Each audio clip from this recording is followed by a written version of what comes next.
Yo, Marwan. what's up, Rajat? Good to see you. Good to see you, man. Excited for this? Excited for this as well. This is only partially robot driven, so will not be as efficient as Chef. Dude, is this your office here? This is our new office. We only moved in here about a week ago, so it's brand new. Oh, congrats. Yeah, thank you. Much better better part of town, I would say. Well, $40 million of funding will do that, huh? Yeah. We got really good rent before, but obviously we were not in the best part of the city, which is the old address, but now we're kind of in a much better part, which is great. I think this is a great part to be building. I'm seeing a lot of cool offices and stuff here. There's a lot of like robotics and deep tech companies in the Potrero Dogpatch area, so like that's been it's a nice neighborhood for that. Do you have any of the like robots? Yeah. You're welcome to come up. Okay, maybe we'll have to go do a quick tour in there after this. Yeah, exactly. Cool. I guess hit the Golden Gate. Love that drive. Let's do it. So actually, I listened to something that you did with Rana Al-Ayubi, who is Egyptian. I'm Egyptian as well. Yes. And one of the things that both you and I worked on when we were younger is like computer vision software for people that are blind. Oh, really? You did? Yeah. Okay, cool. And that's actually why I'm like super inspired by Rana, because she gave a talk at this like entrepreneurship summer camp I did in Egypt, and was also part of like the whole like MIT ecosystem as well. And I did this like summer program at MIT as well. This is Launch or something else? Yeah, Launch. Right. Okay. I've heard of it. I don't know much about it, but just classic nerd camp. Yes. But yeah, what got you into computer vision to start? It was honestly very happenstance, like extremely happenstance. Like actually in high school I was working on this other project called Cafe Mocha. Basically I was like doing a lot of writing in high school, and so it was quite hard to publish something. And so I was basically thinking about, okay, like what if we build like a web app that allows like young writers to publish their writing with the world? We called it Cafe Mocha. Essentially, you can think about it as Medium, what Medium is today, but at the time, of course, Medium didn't really exist. So we basically set out to build that. And then my goal in college was to find a co-founder for this. I was a solo founder. I was like 16 at the time, I guess. Trying to find a co-founder. And then basically, I was looking for the smartest kids in computer science to like work with, my classes, basically. And then like, I think second or third week of college, we had a hackathon, Pen Apps. So we decided to like work together with a few kids I thought were really awesome. And one of them, it was a funny story actually. So one of them was like, I'm really interested in computer vision. One of them said, hey, I have Google Glass. And then one of them was like, hey, what if we like do something for the visually impaired? And like somehow like we kind of built this prototype, and then we did really well at this hackathon. I honestly didn't know a ton about like computer vision. I had done a bunch of like programming and computer science, but not like computer vision itself. But that project called Third Eye was really awesome because it was the first time that like, it made me feel like we could take information about the physical world into a computer and then make sense of it. And I think since then I've been basically enamored by that.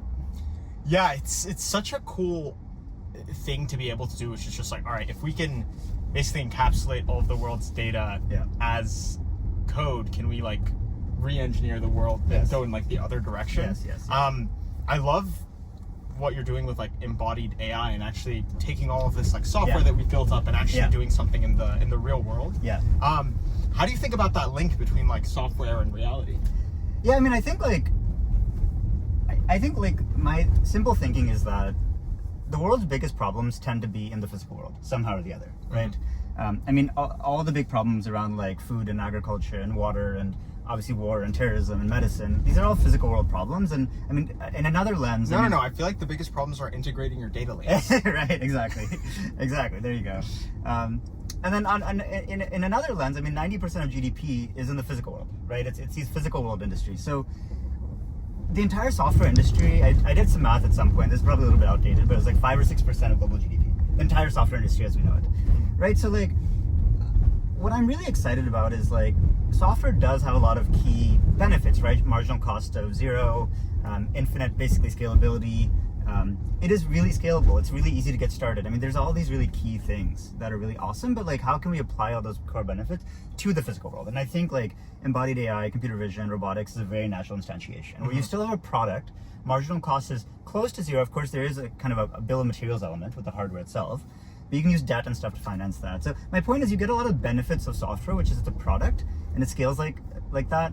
But of course, I think it's solving really important problems in the real world.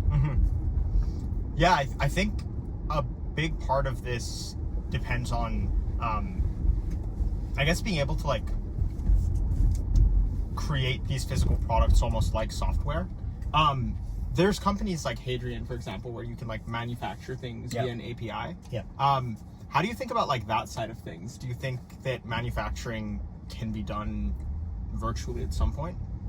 Yeah, I mean, I think there's a lot of cool innovations happening in that space. I mean, one industry that like I'm excited to see how it develops is like kind of an offshoot of that similar idea, which is like imagine like a biology lab in the cloud, if you will. Not actually, but you know, like the idea here is like there's a lot of experiments you have to constantly do, and like can we use a lot more robotics in kind of a cloud setting, like a remote kind of lab setting, basically. And say, hey, like I want to do this experiment and do this experiment, do this experiment, all using kind of like a nice GUI or something, or like some very basic code. And this set of robots will kind of run those experiments in the cloud. I really like that idea. But I do think there's a lot of innovation that I think manufacturing needs to have. I mean, it's one of the oldest industries on planet Earth, but frankly, a lot of the people who understand manufacturing, right, they're people who are generally hardware-centric people, right? They just like, I mean, they're mechanical engineers, they're electrical engineers, and yet the people who understand the software and the AI, they tend to be people who don't understand the problem statements. And I think that's one thing that I found is a fundamental disconnect. So if you can find people who like understand the pain points and the industry, but also understand the technology, I think that's really powerful. I think a very practical example that we honestly faced was like, you know, interestingly, we actually started Chef for restaurants and fast casuals at the time in ghost kitchens. Like Travis Kalanick had just kind of been ousted from Uber. He had just started cloud kitchens, so we were like really excited about that, which is a great idea, I think. Still, by the way, but there's some complexities which we can talk about. On the other hand, you know, we, as well as basically everybody else, had assumed that like food manufacturing was already solved, right? That was kind of the thinking. But then of course, like the more we like talk to people in the industry, it's like super manual. But the only reason for that is that we in San Francisco or like whatever, you know, LA or New York don't understand that industry. And the people who understand the industry in the Midwest, in Ohio and Cincinnati and everything else, they don't understand the technology. So I think we were able to kind of bridge that gap and I think found a lot of success there. But that's I think a general thing that we have found an issue with. Interesting. So what do you think is going to be needed to actually like bridge that gap more? Is it more entrepreneurs in the Midwest? Is it more Midwesterners in the Bay? Like, how do you, it does feel like the problem's not the hardware, the problem's not the software, it really is that bridge. It's a bridge. What's the solve there? I'm sure it's not a 2-sentence answer, but yeah, I mean, I think like, my thinking, and again, I think that you can go both dimensions, right? I think the people who understand the problem can understand the technology.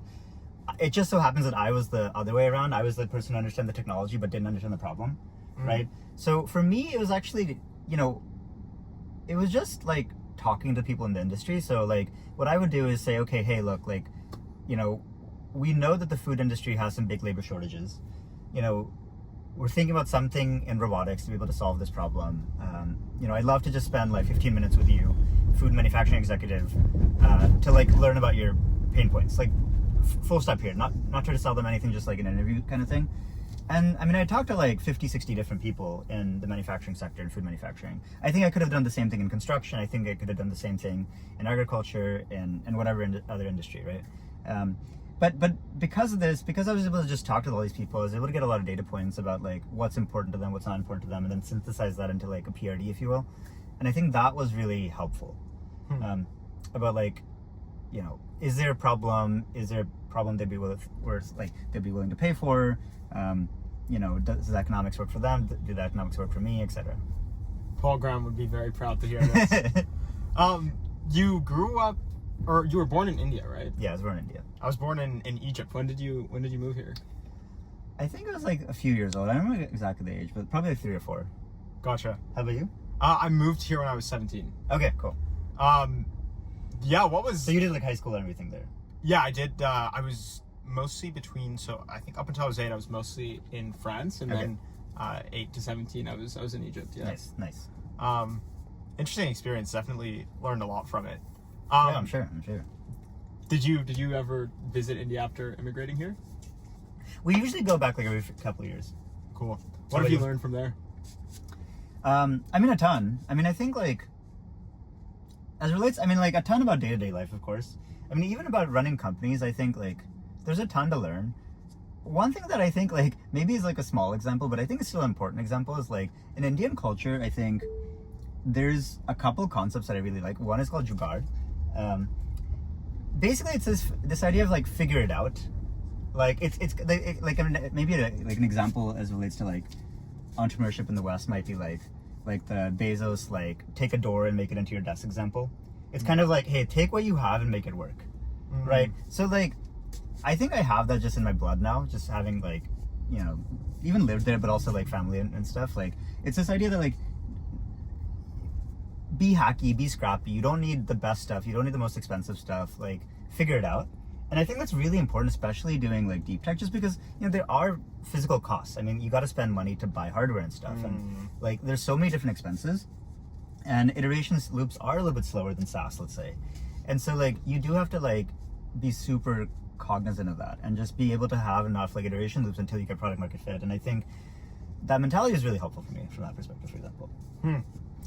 Yeah, I don't think there's that much of that culture in Silicon Valley, even though people say that it's a thing, be scrappy, hustle, grind. Like, I haven't seen that much of it here. Not as much as they used. Definitely not. And perhaps, you know, there's just so much capital here. And there's a lot of money here. Yeah. It's just the reality. Do you think when there's more money in a system, scrappiness gets less rewarded? I mean, it's tough, right? Like, sure, I could say that, but on the other hand, like, you're also less likely to do SpaceX or Tesla or OpenAI or something like this, right? Like these really deep tech companies that just require insane amounts of capital. Even Chef requires quite a bit of capital. Like doing Chef in India would have been hard, frankly, right? Like we do need a lot of capital relative to like a SaaS company again, right? So like, you know, I could say that, and I think there is some truth to that, but you know, like there's a reason like Intel happened here, for example, or like Nvidia happened here. Like capital, you need capital to do these deep tech companies. So what's the point of learning to be scrappy if you can just get the capital? Yeah, it's a good question. So like, you know, one of the things I did before starting Chef is so robotics, for example, as an industry hasn't, in my perspective, hasn't really had a massive success story. And part of the thing that's really exciting for me about Chef is that like, I feel like we can be one of the first companies that really has a big success story, like in some regards. And that's of course a grandiose statement. I can tell you why I think that. But because of this, what I tried to do before I started is talk to every single like robotics founder who like maybe didn't meet expectations or didn't work out, and understand what happened there, right? And probably one of the biggest takeaways I had is that a lot of them were like software folks who were using the same software methodologies but applying that to the physical world. And let me give you a particular example. So, you know, in the software world, there's like the lean startup model, the Eric Ries model, right? Like, which is you build a prototype, you take it in front of customers, you get some feedback, you iterate, and you do this a bunch of times until you get product market fit. And I think, by the way, that's a really brilliant model for software because those iteration loops are so quick. Yeah. I mean, you can literally build a prototype in a weekend for a lot of things, right? So I think that works really well there. But for robotics, iteration loops might be 6 months, 9 months, 3 months even, right? To get a next big revision, right? Not a small revision. So what does that mean? Instead of having 10 shots on goal with your pre-seed round, with your seed round, you have 2 shots on goal, 3 shots on goal, potentially 1 shot on goal. If that, right? I mean, so that's where like the scrappiness does still come into play, right? Like you still need to like be willing to like take very limited resources and try to iterate with stuff. You know, I think that's kind of the key like thing I learned there. Interesting. One of the things you said earlier about, you know, this idea of like virtual labs or essentially being able to like test things online, I think will kind of compress the cycles. And for example, one company that does this that's quite cool is GenScript, where you can basically just give them you know, a DNA sequence and they will synthesize it for you and mail it to you. And most recently, I think they launched a product. This doesn't work for, you know, the most complex things, but that ships basically overnight, like 3 or 4 day shipping. I see. And that was kind of crazy to hear about because I was like, okay, this means you can iterate on genetic engineering products with 4-day cycles. Yeah. And so I'm curious to see what happens to the hardware industry when it becomes software-like in terms of speed. Yes. Yeah, no, 100%. I mean, and I think that's what's happening generally, like, back to manufacturing, like, one of the general trends I've noticed in general manufacturing is, like, before, the way you can think about it is that there's a lot of automation that existed that's really good at what's called low mix in manufacturing. That's like a word people use in the industry. But essentially the way you can think about it is like one product, one line. So like there's the iPhone line, or even like the iPhone 15 line, whatever, right? So that line doesn't make Macs, if that makes sense. Or the Ford F-150 line makes Ford F-150s, and it will not make any other models, if you will. So that was kind of the general paradigm. It's a little bit more flexible than maybe it makes a couple, right? But like it's relatively inflexible. The Boeing 777 line makes a Boeing 777 type of thing, right? And then what you do is you get kind of custom automation against that. You go to a systems integrator and you say, hey, I want to make this product, and then they'll say, hey, I'm going to charge you $2 million to make this custom piece of automation, and now you're going to make whatever. X of those units. It might be hundreds in the case of Boeing, it might be millions or billions in the case, or hundreds of millions in the case of the Coca-Cola. For at least some things, the way the industry is going, and so low mix is still going to have its world, right? Like Coca-Cola doesn't need flexibility, right? They just get a dedicated line. But the way the world seems to be moving is people want flexibility, right? And so that's where, like, instead of having kind of low mix lines, people are moving towards, hey, can we have flexible automation? And instead of kind of rigidly hard-coded things that just do the same thing over and over again, they tend to have more sensors, they tend to have a little bit more intelligence. I wouldn't say it's like machine learned by any stretch of the imagination yet. It's more like rules, like if-else statements type of thing that you see traditionally in manufacturing still. Gotcha. But I think now as more people learn about the industry, I do think you're starting to see more machine learning and AI-based systems as well, which are like dynamically making decisions. Like in the food industry, you just need to make dynamically need to make decisions, just given the nature of the ingredient itself. It's organic. I mean, like the curry is not the same every single day. It's differently cooked, it's differently cut.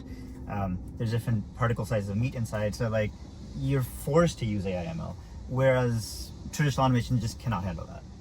Interesting. But even in car manufacturing, people want flexibility. They don't want robots that are hard-coded. They want robots that can change over from, hey, making this car make to making this car make, for example. There's this kind of parallel I think we see in terms of what we're able to do with software and the looseness of it now, and then having that same kind of flexibility with hardware as well. For example, large language models are like the most thought about example now, but you can just give unstructured raw human text to a large language model and then get back out a useful output from that. And then similarly with we would hope that like with embodied AI you can make it more intuitive and have more flexible inputs. That being said, where do you think is like the how do you basically link these systems together? So say for example you need to chain together two robotic systems that are both pretty, like, let's call them intuitive and not like super hard coded. How do you do that when they're not, when you can't chain things so tightly? In a manufacturing setting or just generally? Yeah, it's a good question. And honestly, like the fact that you have to do that is actually what slows down a lot of deployments. So, I talked about why a lot of robotics companies have failed in the past or not worked out. One of the things that some of them have done, at least, is they're kind of intrinsic to the line. And I guess what I mean by that is, like, imagine you have at the end of your assembly line a robot that's like palletizing your boxes onto a pallet. Okay, that's the problem statement. Well, the issue is that, like you said, you have to, like, that's intrinsic to the line. If that palletizer goes down, the line goes down, right? It's kind of a single point of failure. And so, now the customer's like, hey, that's risky. They want you to integrate with everything. So it's like really a full system and it's kind of robust. Okay, great. Well, the issue though is that, like, you need to integrate with their WMS system, which is like their software system. You need to integrate with maybe the conveyor line. You need to integrate with 3 or 4 different pieces of equipment. or software databases and systems. So like that's fine, but now there's like a bunch of third-party dependencies. It's very slow. Yeah. And honestly, like that's a big reason why deployments for some robotics companies have been very slow. So I guess our philosophy is actually a little bit the opposite, which is don't try to integrate, right? And so like the way we kind of think about things is like as much as possible, try to keep the systems to be more like interfaces almost. So for example, on our side, like for our robot modules, like, you know, they're obviously placing onto a conveyor, but they're not connected to a conveyor physically. They're just using computer vision to understand where the trays are to place onto the conveyor. And that's just more of a scalable solution because now I don't care what conveyor you have. Or, you know, let's say I go to a different country. Let's say we're deploying robots in Egypt and they have a different standard for power or something. Okay, well now I don't need to make a new electrical integration. Yeah. Right? Just it's all vision based. And maybe you have a different tray. Doesn't matter. Maybe it's a white conveyor versus blue. I don't care. 2-lane versus 1-lane. I don't care. So I think like I really like this idea of like keep the systems more separate, but then they can, you know, they can communicate other ways. Yeah, it's almost like one way to think about it is keeping the systems more modular, but I think this goes beyond modularity. I think this is keeping the systems like organic or unstructured. It almost feels more, I want to say like biological in terms of how it integrates with stuff. Because like when you think about modular, if you think about like the sort of spectrum of what's the term for this, like coupledness, basically. You have like decoupled, the decoupledness spectrum. Like you have on one end like ultra tightly coupled systems where everything needs to be perfectly chained, nuclear reactors, where one point of failure causes the entire system to quite literally melt down. And then you have like modular, like Lego based, Minecraft-esque approach where it's like components that can sort of be swapped around. And then past that you have sort of like organic, right, which are ones that like can kind of like imperfectly mesh with everything, and they still work together. That's cool. It's just been a big learning in the industry, right? Like and by the way, like the counter to my own point is like by doing that integration, it's kind of like infrastructure at that point. It's kind of like phone lines. It's like a big technical moat. Like literally physically, like it is integrated. It's bolted. That robot is like bolted to the ground. But what it does is it slows down deployments. It slows down sales cycles. So our approach is like we want speed, right? Like we want fast deployments, we want fast sales cycles. We want to keep it super simple for the customer, and so like we don't do integration. How do you think about the very point that you're making about it being physically bolted into the ground is like a very strong, like, I guess to put it in venture terms, like source of defensibility. How do you think about, there's so much that people don't like about hardware and robotics, but there's a few things that are very special about it. How do you make sure you still capitalize on it? For fundraising or just generally for like? For more so for like one of the advantages of robotics is the fact that you have embedded physical systems in their physical environments, and those are very hard to just swap out. No, it's a great point. So like I think there's a few layers to this, right? So one thing that we think a lot about is like our business model basically is land and expand. Okay, so like what do I mean by that? Like, you know, I'll give you a good example. Like, you know, our first customer was this company called Amy's Kitchen. They're like a frozen prepared meals company. You know, they started with a few robots and now they're at like a couple dozen, for example, right? And it's a great example of land and expand. And it was only really possible because we invested so deeply into customer success, but also because, again, like we integrated into every part of their plant and their plant operations, right? So like now they've trained their workforce on how to use the robots, right? They have all of our utensils and other utensils don't work, for example. You know, they're using the data, we're collecting data on every single pick. They're using that data in their supply chain forecasting to figure out how much material to order. For their customers, if they get a complaint, they can cross-check that and be like, okay, well, this person from this supermarket, or there's a high number of complaints in the supermarket. Okay, let's check that batch and see if there's something actually up. So like we've kind of like tried to penetrate different parts of the organization and help them. It seems like your VC background has sort of mixed in nicely into thinking about how to build this company. In a sense, it sounds like if you didn't tell me what you were working on, it would sound like enterprise SaaS. Yes, very much so. That's cool. So we'll give it to the VCs. Like, there's a reason they invest in enterprise SaaS, and there's a reason that business model is so exciting and investable to them. how do you think robotics companies should think about that, and how have you thought about it specifically? I mean, I think like, yeah, I mean, I think like, it depends on the goal, right? Like, I think if you look at the highest market cap companies in the world, especially, and they're all kind of in the US, of course, like, they tend to have a big hardware component, right? Mm-hmm. Whether that's Apple or Google, or, I mean, Google obviously started as not that, but like, you know, like, they tend to have some kind of physical component, right? Like, I don't think people talk a lot about it, but like, servers and keeping up servers and data infrastructure is very hardware intensive, right? Like, and it's a skill that people, of course, like, you know, a lot of these software companies initially don't have, but then of course they develop it. Yeah, interesting. Yeah, you do need a big physical component, right? It's just necessary. So the way I think about it is like, the really biggest companies are in these markets like food, like that just necessitate a physical component. In terms of like how to think about it, and that's why like it's exciting for me, right? Now, in terms of how to think about it, I mean, like I said, like I think there are a lot of benefits you can learn from enterprise SaaS, right? Land and expand is a great example of one. I think a lot of like, you know, like recurring revenue is something new, for example, in the industry, right? Like for a while, like the way that the industry works is CapEx, right? Robotics as a service is a new model, and honestly, for a lot of customers, it's weird. It's like, why in the world are you selling me this weird service? Like, can I just buy the thing, right? So there's a bit of an uphill battle, but I think like a lot of our customers are initially a little bit hesitant about it, but they find a lot of value in it, because what robotics as a service then entails is that their line is cash flow management. First of all, better cash flow management. They don't have to put up a bunch of capex up front, but also they're constantly getting upgrades, right? Like we're literally shipping them new software every literally few days. So like they're constantly getting the state of the art software and hardware oftentimes, right? So that's a huge win for them. They're just not used to that. So I think there's and then even from like organizationally, like this idea of like account executives and customer success, that idea doesn't exist for a lot of these like traditional companies.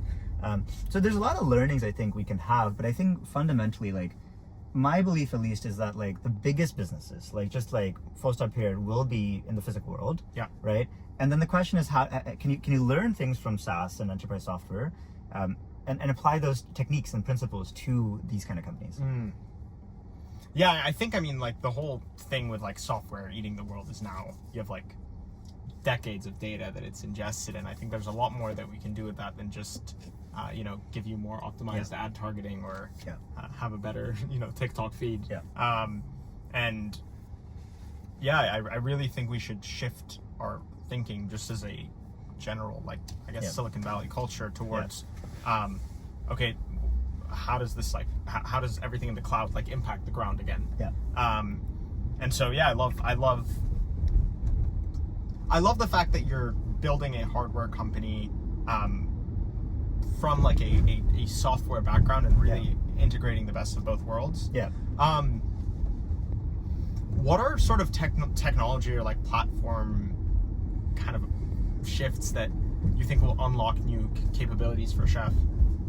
I mean, I think like the obvious one is like the modern advancements in LLMs and VLMs is quite exciting. I would say it's not, and maybe even broader. I do think it's more transformers than VLMs or LLMs.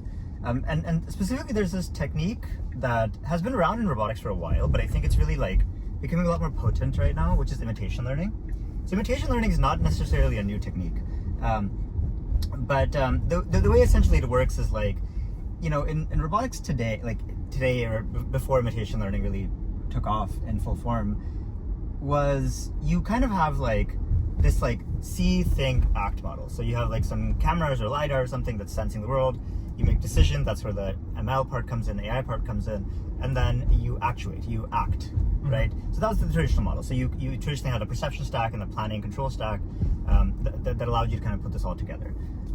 So okay, that's cool, but now if you want to do a new task, let's say, you know, you want to change lanes when you're driving your self-driving car, the self-driving car is driving itself, that's like some code you got to write. That's like a rule you got to make. And so now you have all these rules for all these different things, which takes time and PhDs, and it's expensive, and then it can be fragile sometimes. So what imitation learning allows you to say is, okay, well, let's take the top 50 drivers that drive Teslas, for example, and let's take the inputs, which is all the cameras we have around this car. Let's take the steering wheel angles and kind of accelerator and brake kind of actuation, and let's kind of make a imitation learning model, which is like it's imitating the human drivers, and let's train a model around that, right? Now, again, that technique is not new, but transformers make it a lot more potent, right? Is what we're finding. Interesting. So what's nice about... How do you add those types of sensors? I understand how you do it to a car. Yes. But how do you do that for a chef robot? Yeah. So for us, for example, it's a good question. So like the way we kind of do this is we have essentially there's a really cool paper that Stanford published called Mobile Aloha. The details don't matter, but the important point is like essentially what we took inspiration from here is like we essentially have two robots side by side. One of them is actually collecting the training data, right? So it's unoccluded, has a camera that's kind of doing these scooping motions, for example. And then the other robot is essentially being teleoperated by a human.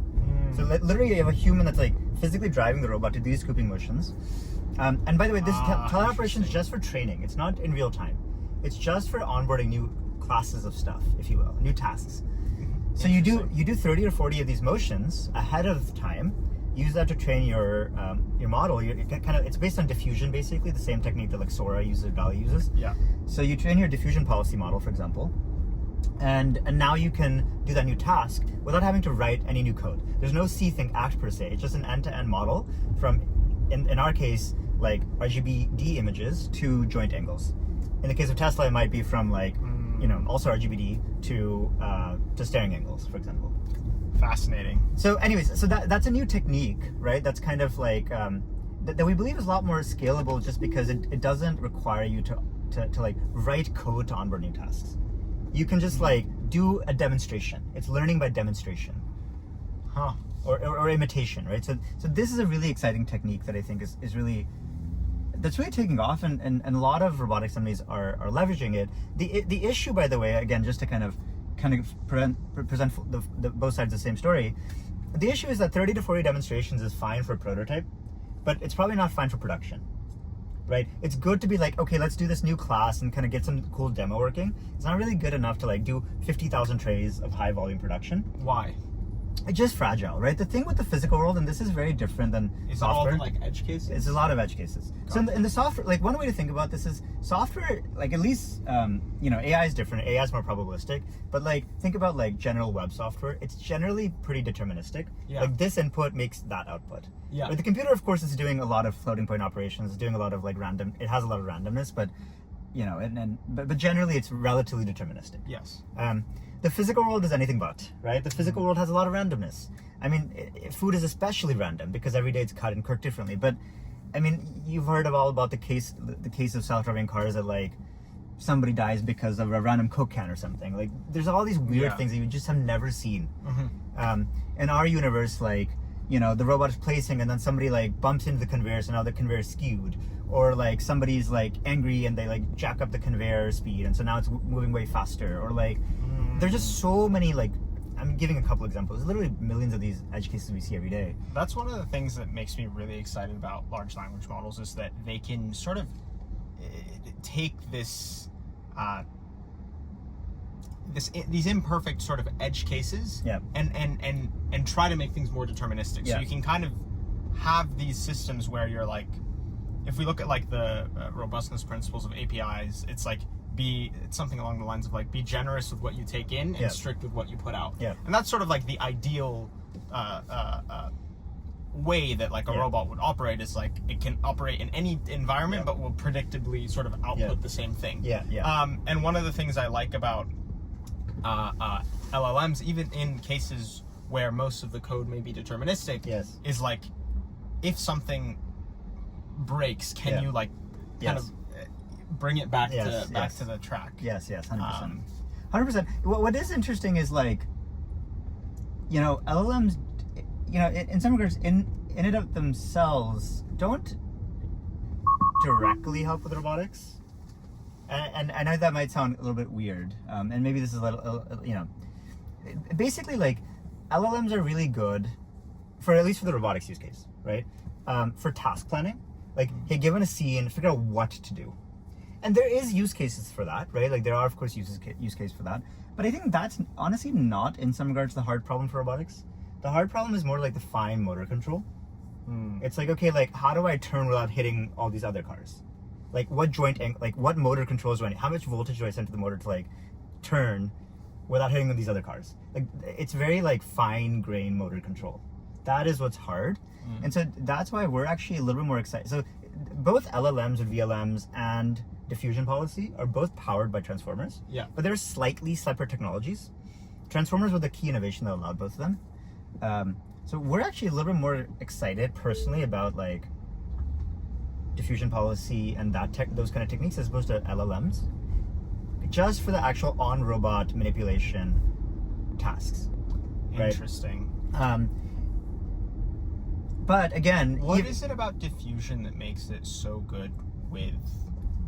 I mean, the stereotypical use case is like, you know, like a mid-journey or image or video generation, which are, again, these like organic generations. What is it about diffusion that makes it it's the same technique, honestly. Like so basically for like those things, it's you're predicting the next pixel matrix, right? Like okay, like here's the next like image basically to present. Yeah. Right? For robotics, you might be predicting the next set of manipulation robots. It might be like predicting the next set of joint angles. Interesting. It's the same thing as, and again, it's powered by a transformer. So like in an LLM, you're predicting the next token. It's all kind of it's different, of course, but similar enough. Which maps closely to like intuition or what humans would do, which is like, okay, given this, like here's what it would most likely do next. Yeah, exactly.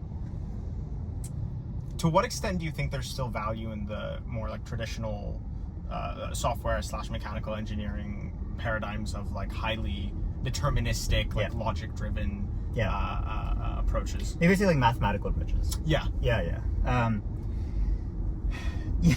mean, it's a good discussion, right? So like,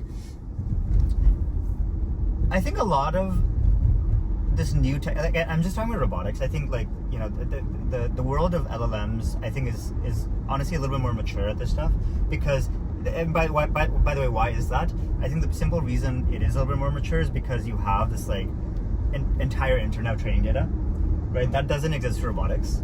So for robotics, the big kind of gap right now, and the reason, you know, you haven't seen this like ChatGPT moment for robotics yet, is because you don't have that data set. Got it. And so like you got to get that data set from the physical world. You got to generate the data set from the real world by deploying robots to even get the data set in the first place.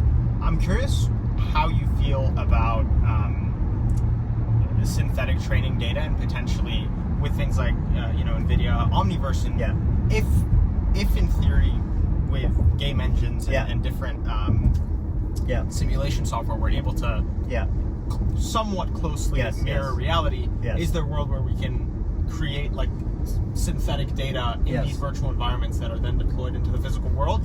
Or does the primary data need to come from the physical world? Yeah, it's nuanced, and again, everyone's gonna have a different perspective here. I take a lot of inspiration from self-driving cars because I do think they're like magical. Like Waymo's, I think, really magical, and then of course I take a lot of inspiration from what we're doing at Chef.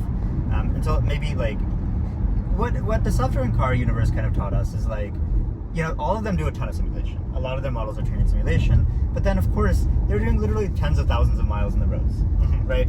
So what I would say is like, and every, you know, I've talked to a lot of like engineering leaders and engineers from those companies, and like everyone has slightly different perspectives, but like, I mean, some people even say that's like 70-80% of the real value comes from the real world.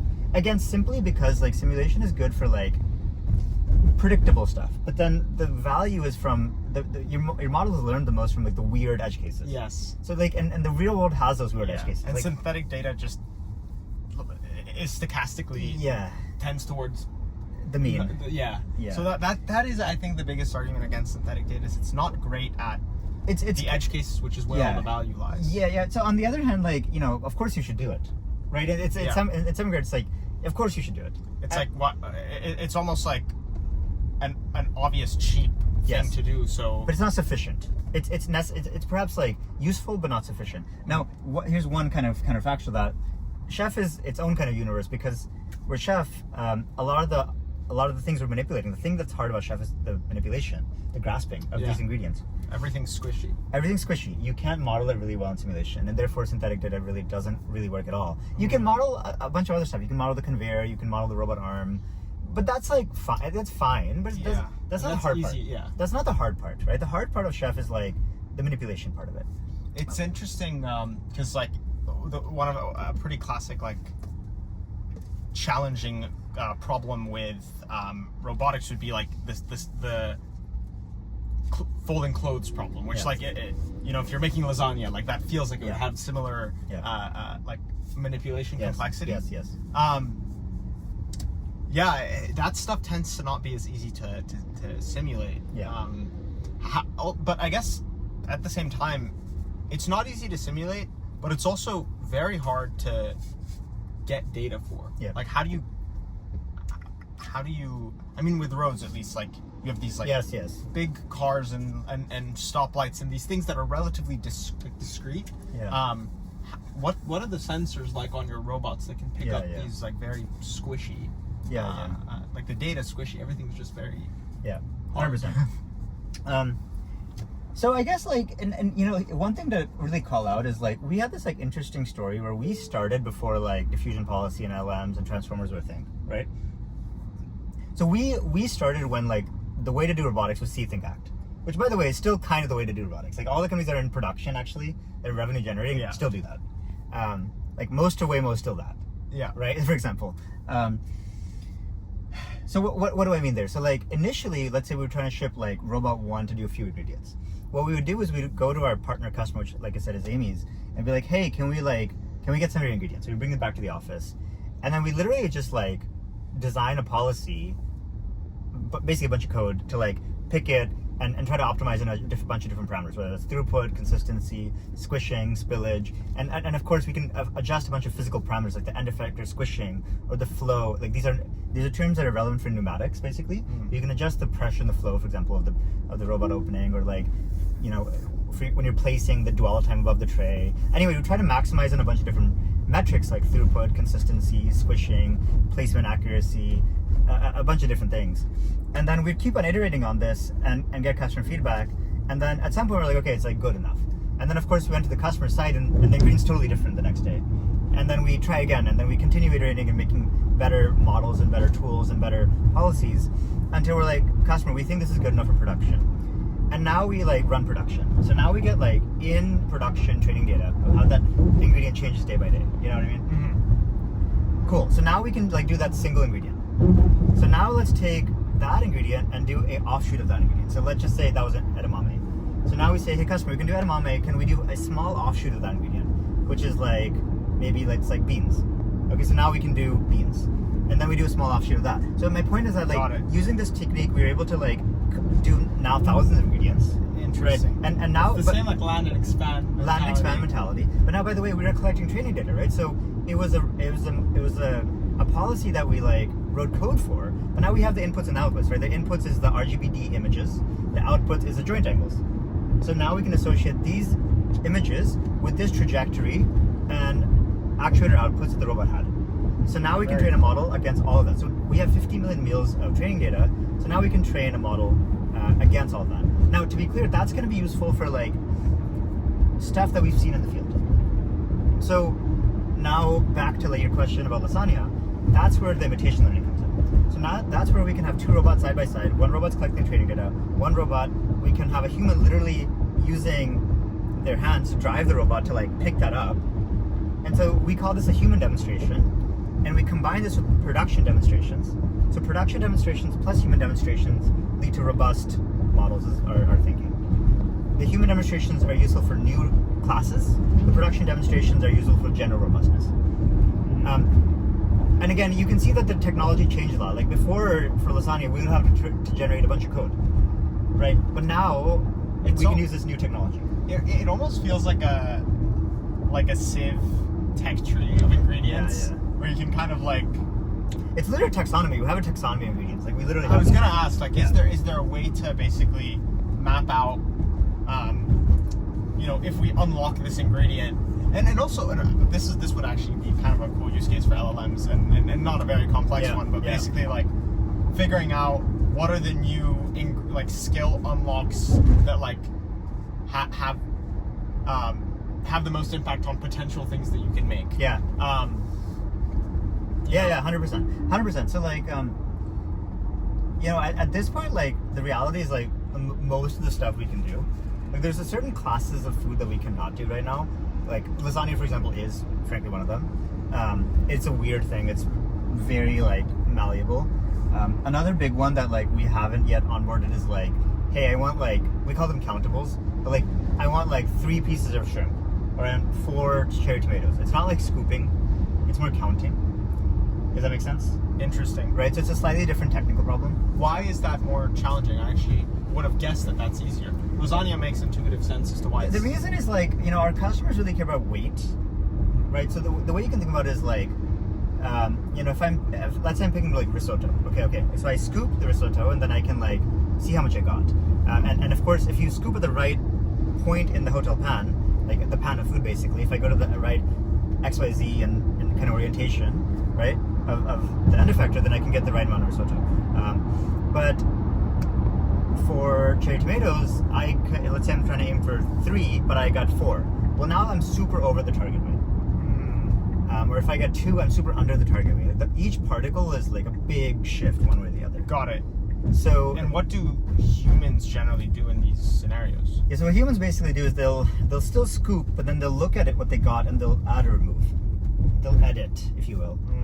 And kind of like estimate based on size, like not exactly the number specifically, but roughly what amount of them would roughly equal the right weight type of thing. Well, yeah, exactly. I mean, like they'll. I mean, we can do that part actually as well. Like we can say, okay, like based on like the topography, based on like, let's do some simple segmentation, right? Like we should probably pick from this part of the pan. Okay, and let's have a good, nice pick so we don't damage anything. But then once we pick, once humans picks, they'll like use their hands and say, aha, I got 4 pieces. Like they have tactile sensors, right? Like they're like all these trillions of tactile sensors in their hands. So like then they'll be like, okay, well let me put one of them back. I think they're called nerves. Yeah, exactly. Yes, exactly.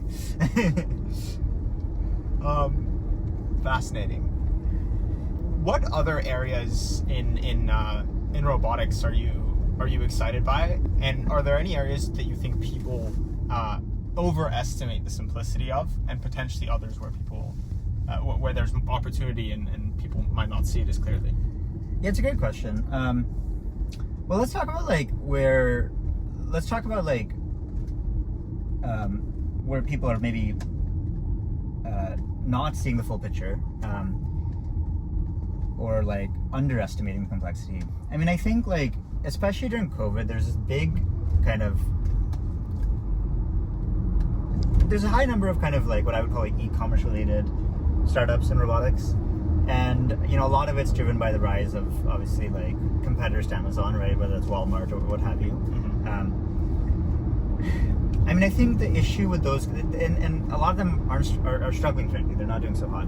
I think part of the reason is that like in e-commerce, you literally have thousands of different SKUs, and every single one of those SKUs is very different. So the problem statements can be quite hard. It's like you need to go from like picking a toothbrush to lipstick to like diapers to bread. I mean, and each of those objects is relatively variable. Now, food, by the way, is actually in some regards even more variable because it's organic. But the thing with food is like, even if it's diced chicken versus cucumbers versus shredded carrots versus sauce, you can scoop all of it.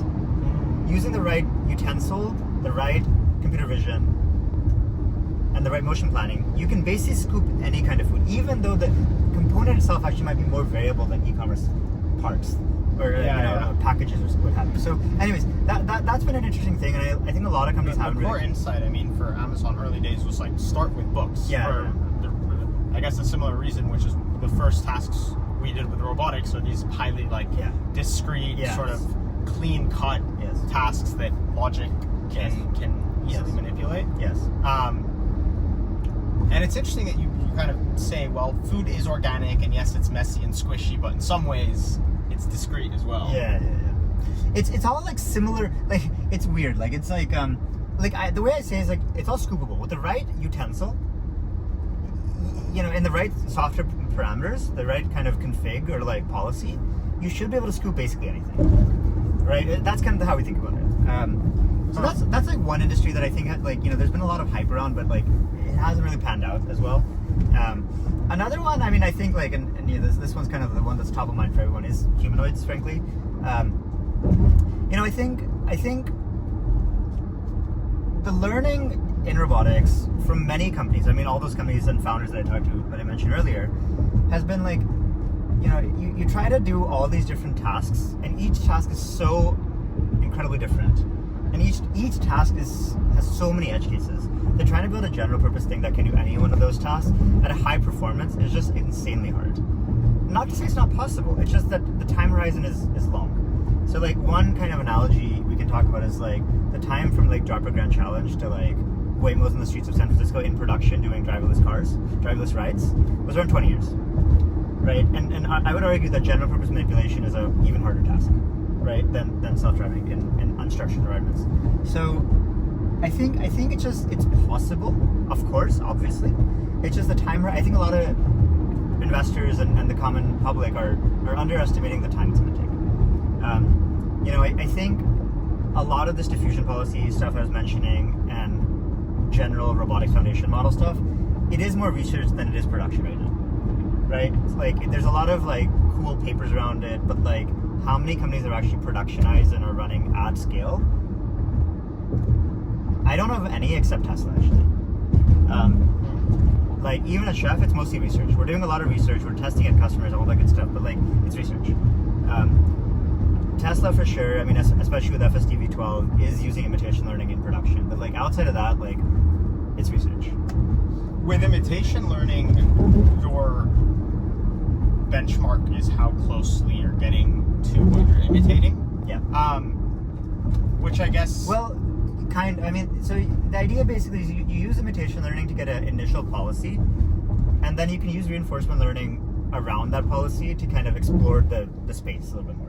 Got it. That's the general technique that you use. Like, and then the question might be, okay, why don't you just like use reinforcement learning from the get-go? Yeah. You could, but again, like imagine for a robot arm, I mean, you have like 6 degrees of freedom. It's too crazy. Yeah, like you can do like these weird things that are just crazy. Imitation learning allows you to say, okay, well, like I generally want this motion, and then reinforcement learning could be like, okay, well, let's refine it. Let's refine it, and let's find an optimal path. Because you need sort of like high level parameters or like guardrails within which it can experiment. Precisely. I think otherwise, I mean, even if you were to simulate it like computationally, the like combinatorial explosion of all the possible things that you could explore in that like it's not really possible to simulate. Yeah. I do kind of like this idea of like, yes, use simulation, but like narrow down the exploration space. Yeah. So that the simulations are more effective as well. Yeah. Yeah, 100%. What do you think your like 7-year-old self, or maybe not 12-year-old self would think of what you're doing now? Yeah, I mean, it's interesting. Like, I never would have thought I would be doing food robots, honestly. I think robotics I could definitely see myself doing, but maybe not food. And, it's interesting, like, a lot of people even, like, so, when we onboard new employees at the company, like, I'm actually pretty, like, transparent with people. It's not that I fundamentally, deeply, deeply love food. Of course, now, like, I love all of our partners and customers, and I think they're really awesome people, honestly. But it wasn't like I had an intrinsic motivation about food per se. I just think that it's an incredible opportunity, right? Like, it's a giant industry, really deep pain point. The technology that exists today can help them. You don't need, like, research. Like, the technology today can add value to them, right? So, like, I think, like... But I think on the other hand, I think, like, I've always been really fascinated, frankly, by, like, invention. This idea of inventing. Like, all the people that, like, I was inspired by, like, when I was 12 were, like, great inventors.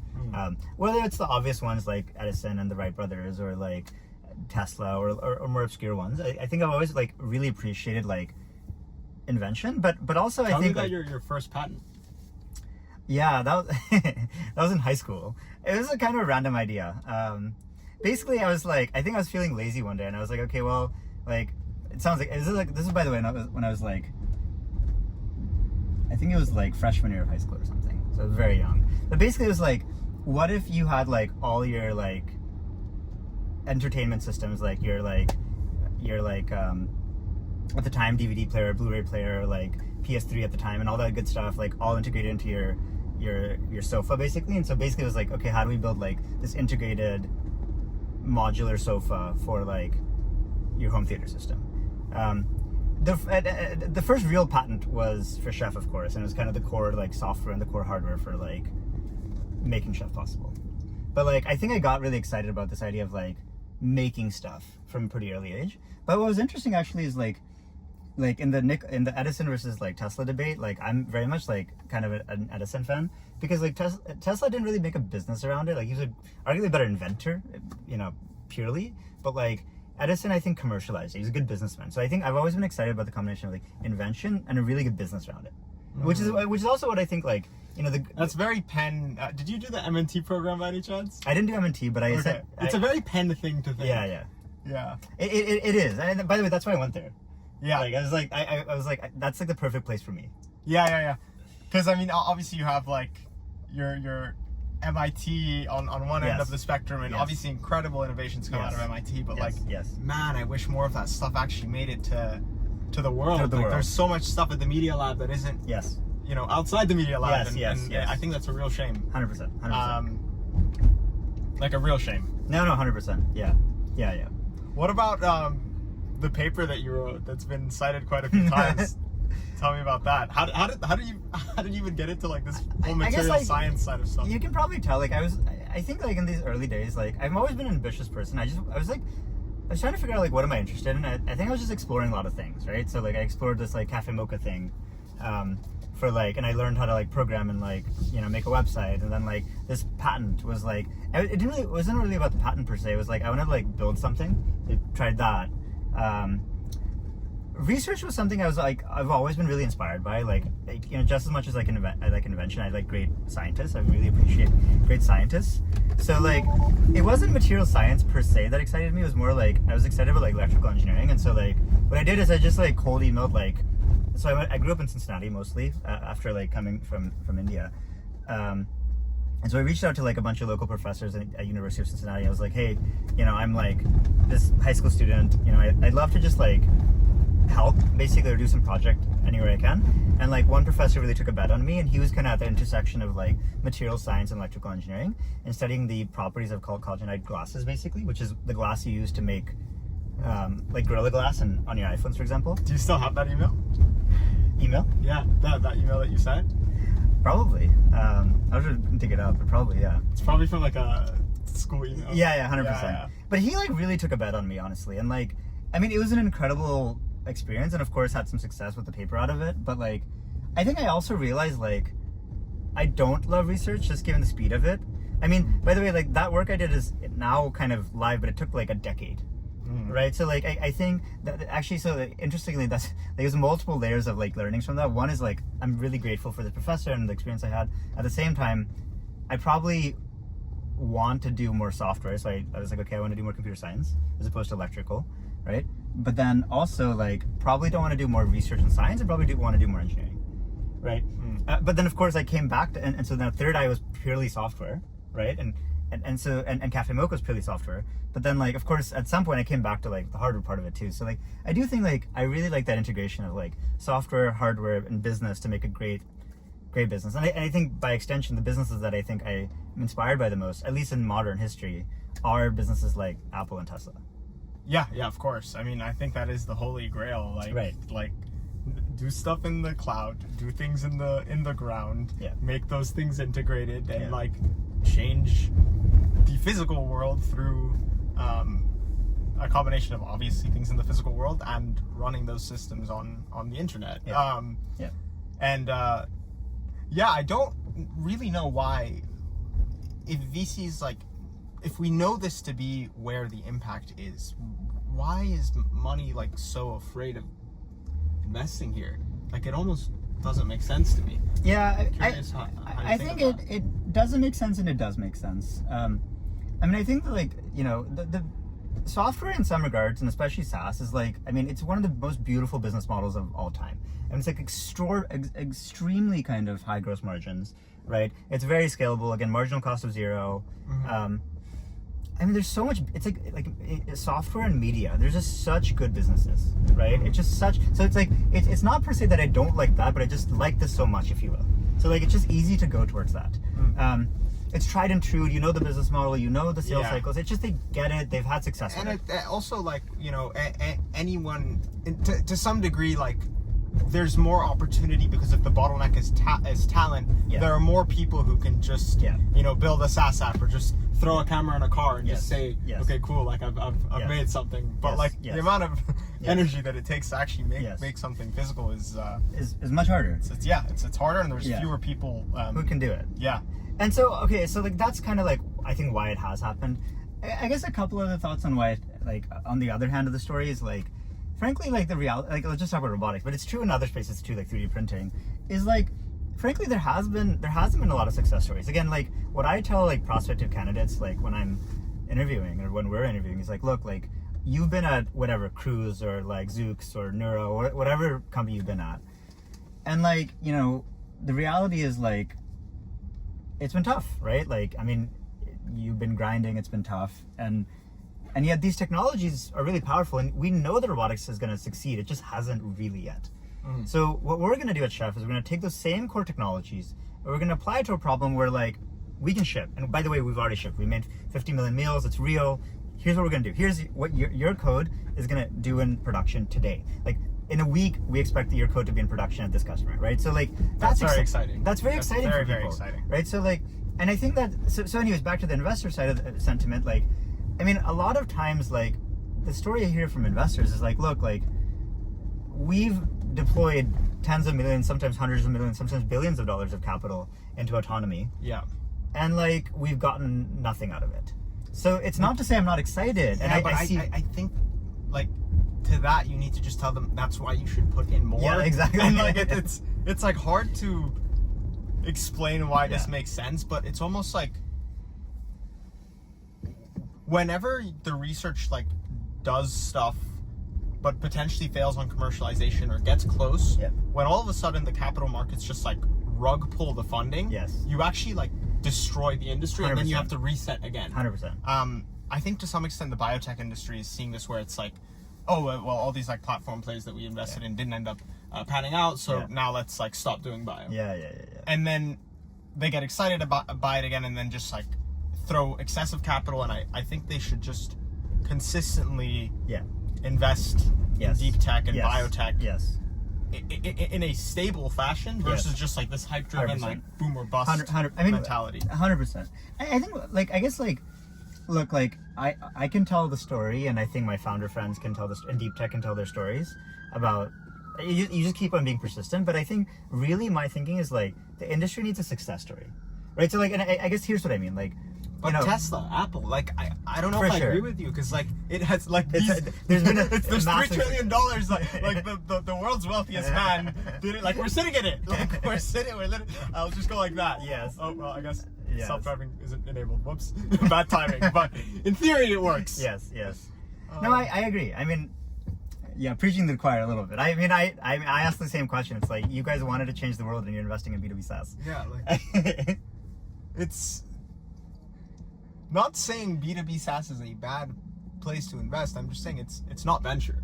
It's a great place to invest, actually. I mean, financially, it's a great thing. It's just like, you know, like, yeah, we want to do something that's really going to push the needle meaningfully in 50 years.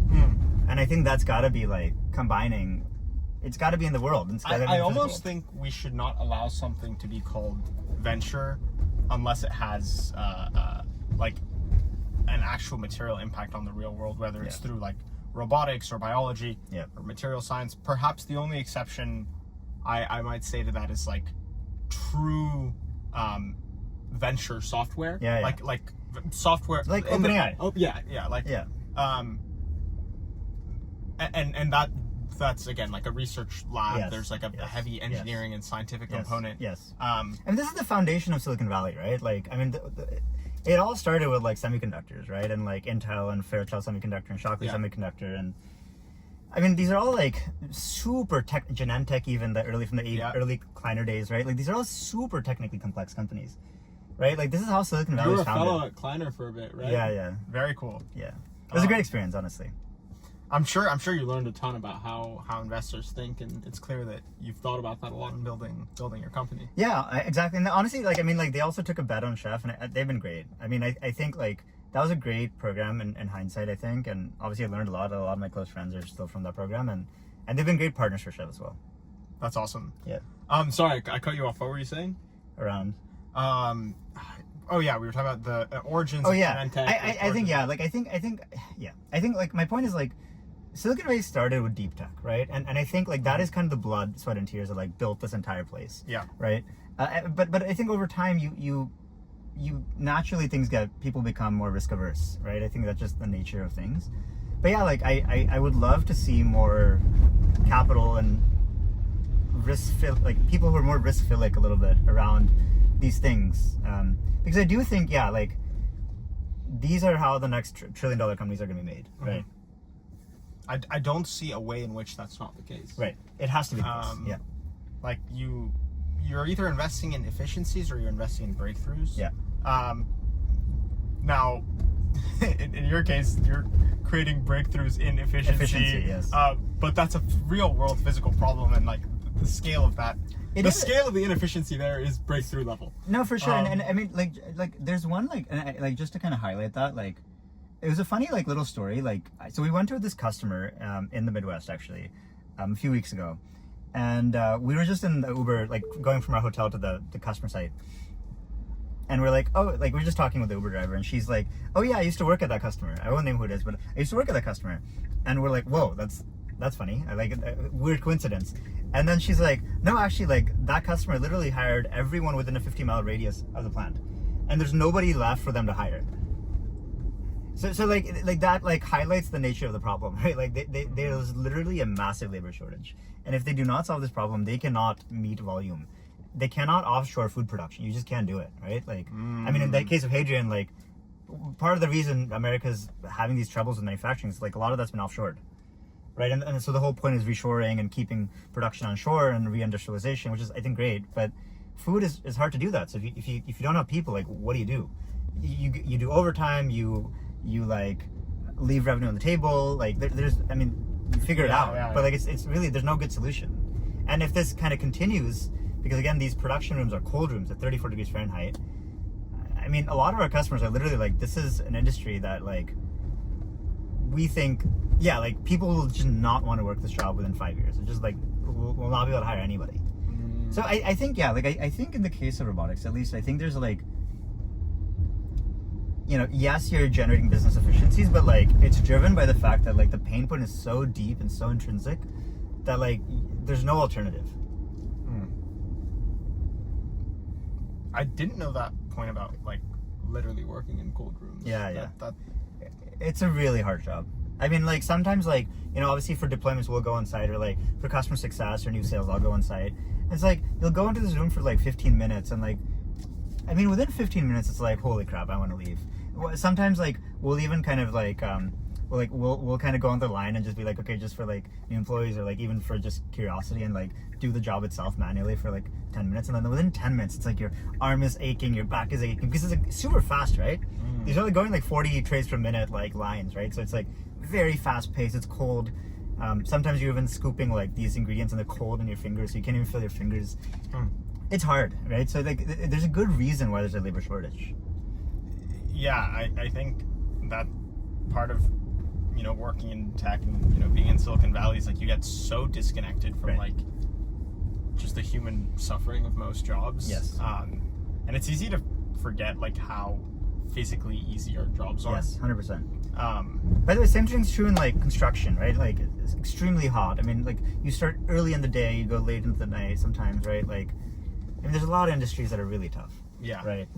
And I think, yeah, I mean, it's just, like, I mean, I think, like, I look around, it's like, humans are really good at certain things, right? They're really good at creative things, and maybe LLMs kind of beat that idea now. But yeah, I mean, like, humans should be doing creative things and leadership things, and, you know, problem solving and continuous improvement, things like this. And robots are really good at redundant motions. Like, now, now, previously robots could only do redundant motions. Now they can do more intelligent redundant motions, right? They can, like, think a little bit while doing this redundant motions, which is needed, you know, to go from making, like, one car to the other, or in our case, making one meal to the other. So I mean, I think as a general statement, it's kind of like necessary. I mean, that's like humans weren't designed to do these like redundant motions all day long, by biology, of course. Right?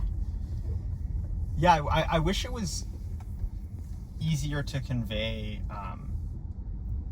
that robotics replacing jobs. This is the key question. I'm sure you've thought about this a lot, and it's a very common thing people think about. But like, what happens to those people? Yeah, I think it's just such an important problem. And 100%. how do you, when you're going into these factories or cold rooms, excuse me, and you're literally talking to the people who are employed doing this job, and working with them to replace themselves. How does that feel, and how do they feel about it?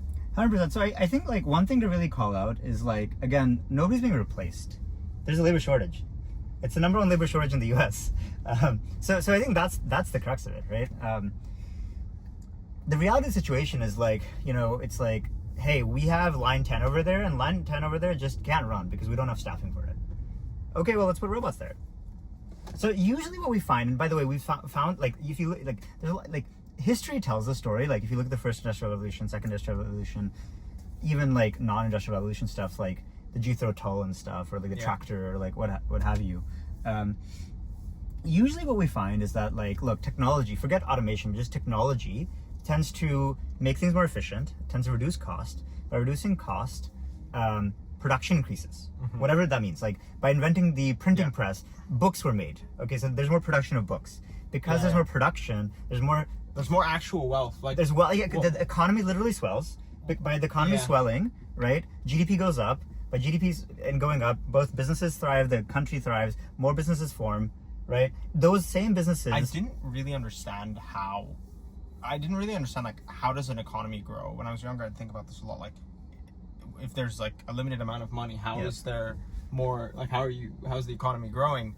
And the way that it was most simply like explained to me, that I was just like, like now I get what wealth is like if someone makes like a tractor, and you go from being able to make like 1,000 apples per day to 10,000 apples per day, you now have more apples, even though you have the same amount of money in the system, and like the amount of apples is like the amount of wealth, because that's the thing. And I was like, like, okay, cool. Like now I understand how technology creates more wealth. And then I kind of like lost that idea for a while, and I was just like, okay, wealth is money, wealth equals money. How do you get more money? How do you financially engineer systems to like extract as much wealth as possible? Got down to like B2B SaaS, like fintech rabbit holes, and I learned a lot through that about value capture. That's important. But most recently, like using different tools, whether they be AI tools or design tools or whatever it may be, you're like, oh, this feels like wealth again. This feels like stuff that you can do more with, and 100%. That's been cool. Yeah, exactly. And I mean, just to put it like, I mean, bringing it back home to like our customers, right? Like, nobody's being replaced. And in fact, what we usually find is that because now they can run those lines, they're like, wow, like now I can create a new plant, or let me get a new line, and now I even hire more people. Now I need people to do continuous improvement. I need more culinary people. I need more marketing people. I need more sales people. Like, so like, I think usually what we find is that like those same customers are going to open up new plants. Like we've literally seen this. Like they're going to open up more volume. They're going to do a second shift. They're going to open up like they're going to just have more volume, right? And if they're going to have more volume, they're going to actually hire people. Right? Is generally what we find. Like automation actually tends to create more wealth for everybody. It's very unintuitive. It's very unintuitive. But I think like the simplest, even for the workers, like, even for the workers, what we generally find is they're excited because they're like, by the way, like, because there's labor shortage, those workers have to do overtime right now. Right? So like they're thrilled. They're like, I can go home on time, basically. Again, like, it's not like, I mean, yes, they want money, but they don't want to be in this cold room all day long, right? So, like, they're thrilled to be able to go home on time, basically. So, and furthermore, like, for a certain set of them, like, these companies make them robot operators, right? So, it's honestly been a really big win-win for everybody. Like, it's great for the business, right? Our customers. It's great for the employees. And I think, like, a lot of this, like, robots are taking jobs is more hypothetical than real.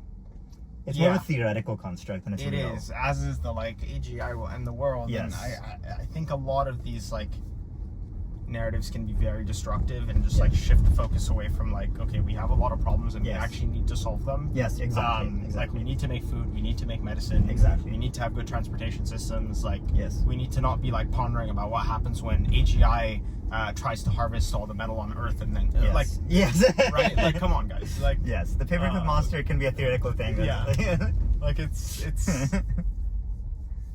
it's an interesting conversation. Yes. Like I think it taps out at that. Yes, exactly. Exactly.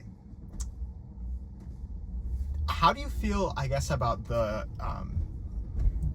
recently, I think, in the like public consciousness outside of Silicon Valley, there's been this like vilification of tech entrepreneurs and of the industry in general. Yeah. To what extent do you think that's like our fault versus like merited by society? Yeah, it's a good question. I